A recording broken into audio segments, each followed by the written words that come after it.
All right. I just had an awesome meeting from someone on my success team, and yeah, it was cool. It's always really encouraging to speak to someone who you know have your best interests at heart, and that there is a mutual recognition between you and them where you see one another and you have this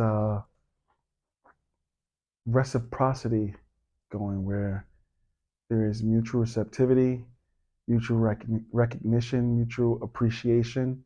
And because that's there, there's a frictionless flow in the communication, an ease in the communication.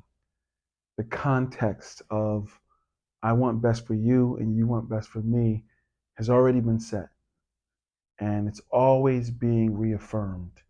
And so any context never really needs to be reestablished because it's always being reaffirmed. The structure is always getting knocked against to make sure it's sound, you know? And so the conversation that happens in that, you can just get straight to the raw nitty gritty of it, you know? Being 100% present and authentically communicate insights and desires and boundaries and agreements and things like that. A success team. Um, there's something amazing about having that.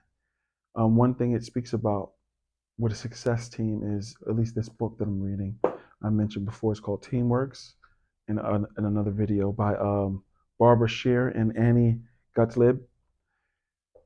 It's different from other teams where it, as they say, submerge individuality for a common goal.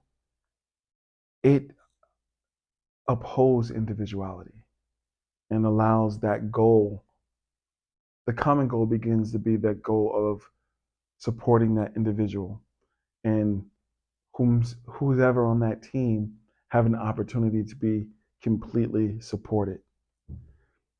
I think that's an amazing thing about having teams, people, places, and things that have your best interests at heart.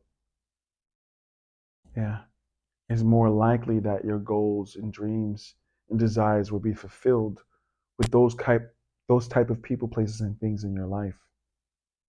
And I've been really lucky to find that in my own life, whether it's my family, friends, and I know everyone doesn't have that.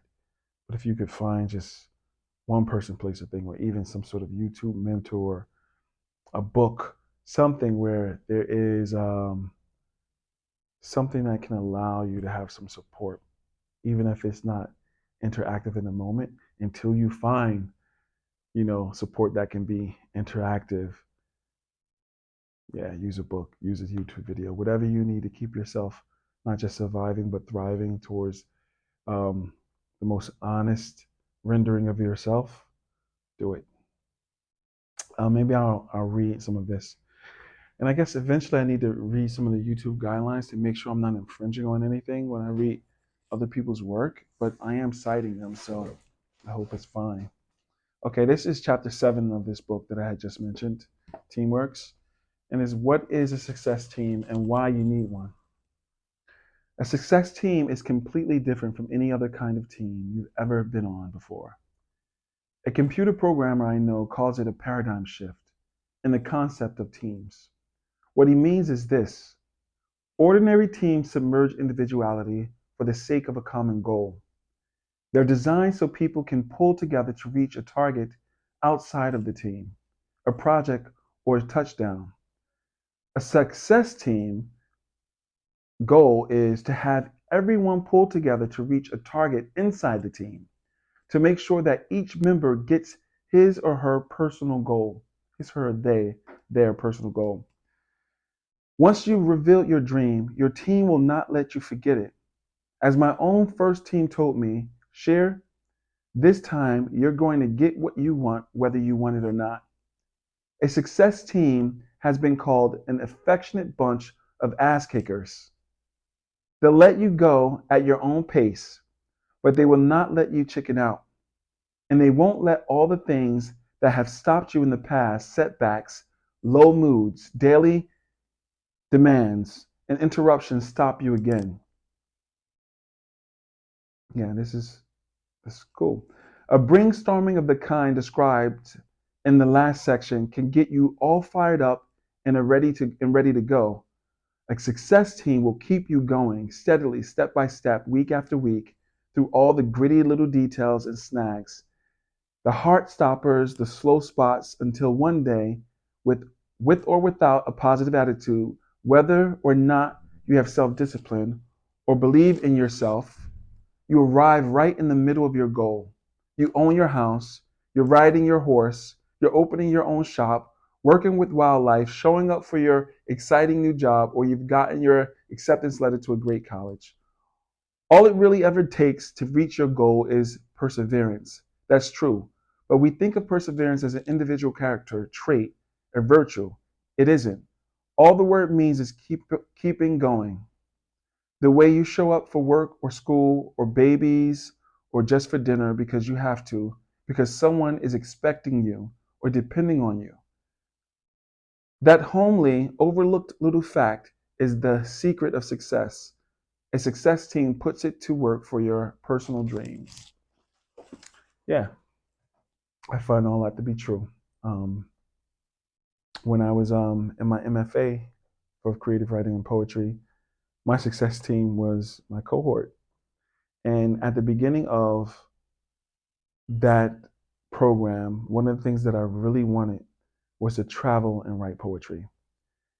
And, that started to show up in my work.